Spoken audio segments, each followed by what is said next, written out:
প্রিয় শিক্ষার্থীরা, আসসালামু আলাইকুম। আশা করি সবাই ভালো আছো, সুস্থ আছো, নিরাপদে আছো। আমি তোমাদের সাথে আছি, মোহাম্মদ মাকসুদুর রহমান বেগ।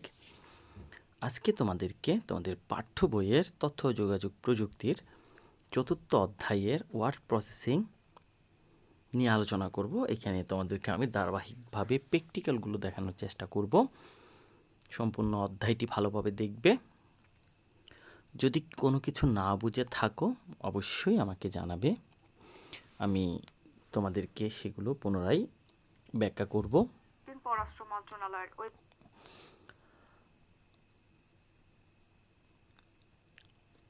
তো এই অধ্যায় শেষে আমরা যা যা শিখতে পারবো সেগুলো হচ্ছে সঠিক পরিভাষা ব্যবহার করে ওয়ার্ড প্রসেসর ব্যবহারের কৌশল ব্যাখ্যা করতে পারবে, বাংলা কিবোর্ড ব্যবহারের কৌশল ব্যাখ্যা করতে পারবে, ডকুমেন্ট ব্যবস্থাপনা ব্যাখ্যা করতে পারবে, ওয়ার্ডে বাংলা ডকুমেন্ট তৈরি করতে পারবে, সুষ্ঠুভাবে ডকুমেন্ট ব্যবস্থাপনা করতে পারবে।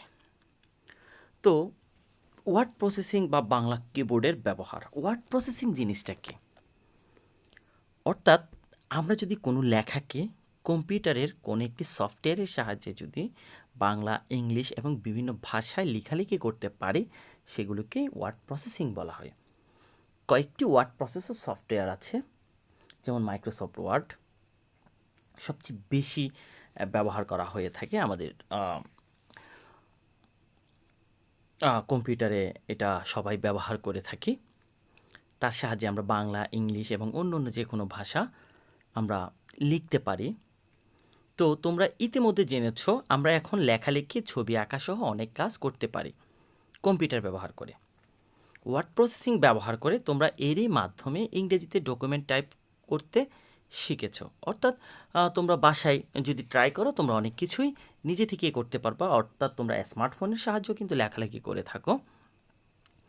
এখন এই শ্রেণীতে আমরা শিখব ওয়ার্ড প্রসেসিং ব্যবহার করে বাংলা ডকুমেন্ট তৈরির কলা কৌশল।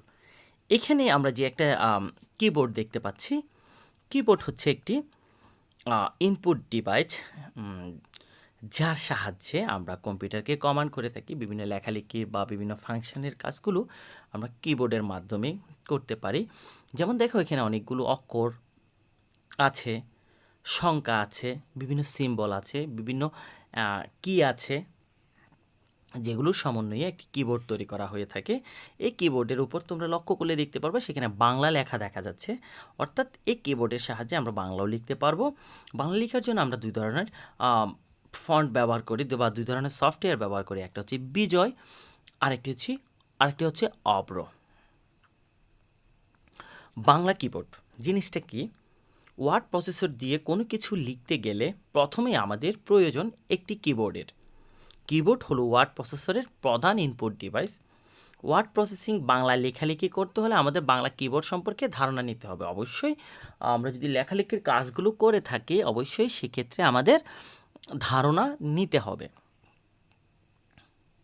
ইংরেজি কিবোর্ডের উপর ভিত্তি করে ঢাকা বিশ্ববিদ্যালয়ের বাংলা বিভাগের অধ্যাপক শহীদ বুদ্ধিজীবী মুনির চৌধুরী 1965 সালে সর্বপ্রথম বাংলা টাইপরাইটারের জন্য একটি বিজ্ঞানসম্মত কিবোর্ড লেআউট তৈরি করেন। অর্থাৎ মুনির চৌধুরী 1965 সালে বাংলায় লেখালেখির জন্য একটি টাইপরাইটারের জন্য একটি কিবোর্ড লেআউট তৈরি করেন। 1971 সালে স্বাধীনতা বিরোধী আল বদর বাহিনী মুনির চৌধুরীকে হত্যা করে। অর্থাৎ সর্বপ্রথম বাংলা লেখা ধারণাটাই দিয়েছিলেন মুনির চৌধুরী। সেটা 1965 সালে এবং 1971 সালে শহীদ বুদ্ধিজীবী দিবসের সময় ওনাকে হত্যা করা হয়েছিল পাক হানাদার বাহিনী।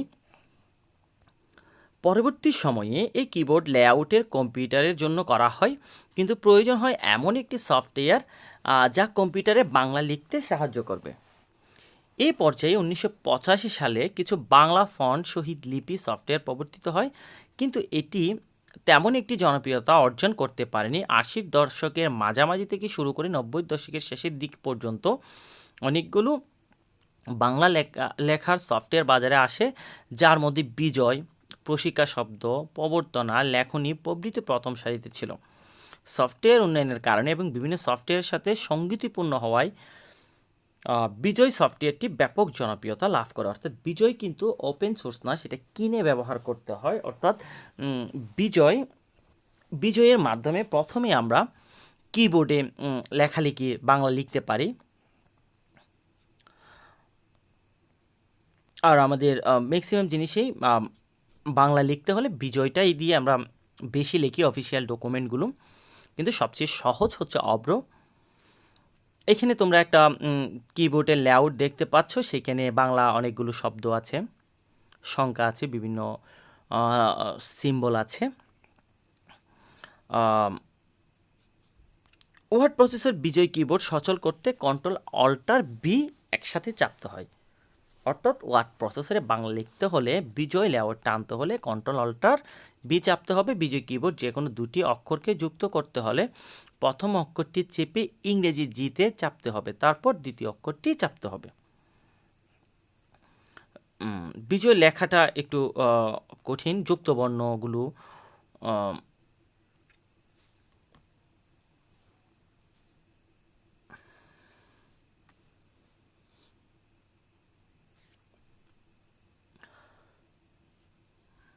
2000 সালের পর থেকে বাংলাদেশে ইন্টারনেট ব্যবহারকারীর সংখ্যা বৃদ্ধি পায়। তো ওয়েবে লেখালেখি করার জন্য আরেকটি ওয়েব বেস সফটওয়্যারের প্রয়োজন। আহ,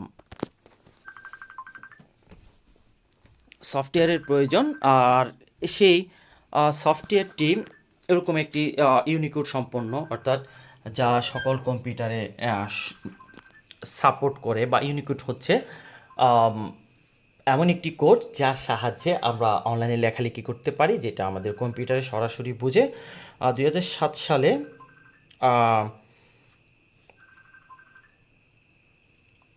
বিনামূল্যে ইউনিকোড সফটওয়্যারটি অব্রতে প্রবর্তিত হয়, অর্থাৎ অব্রের মাধ্যমে আমরা অনলাইনে বিভিন্ন ধরনের লেখালেখিগুলো করে থাকি, যেটি 2007 সালে আসে। এটিকে তরুণ সমাজের কাছে বেশ জনপ্রিয় করে তোলে, অর্থাৎ এটি যুবক বয়সীদের জন্য অনেক জনপ্রিয়। উচ্চারণ ভিত্তিক ফোনটিতে বাংলা টাইপিংয়ের ব্যবস্থা, যদি আমি বাংলায় গান গাই টাইপ করা হয়, তবে লেখাটা হবে আমি বাংলায় গান গাই। অর্থাৎ ইংলিশে যদি আমি কোনো একটি লেখাকে লিখি, সেটা কিন্তু বাংলায় অটোমেটিক হয়ে যাবে, এবং কি আমি যে বানানগুলো প্রবলেম আছে বা সমস্যা আছে সেগুলো আমরা ঠিক করে দিতে পারবো। এছাড়া যুক্তবর্ণ করার জন্য মাউসে বাংলা লেখার সুবিধা আছে।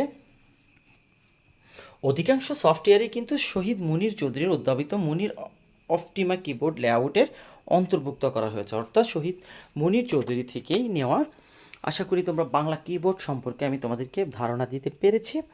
পরবর্তীতে আমি তো কীভাবে বাংলা লিখতে হয় সেই জিনিসগুলো তোমাদেরকে শেখাবো। সবাই এ পর্যন্ত আজকে এতটুকুই। ভালো থাকো, সুস্থ থাকো, নিরাপদে থাকো। আসসালামু আলাইকুম।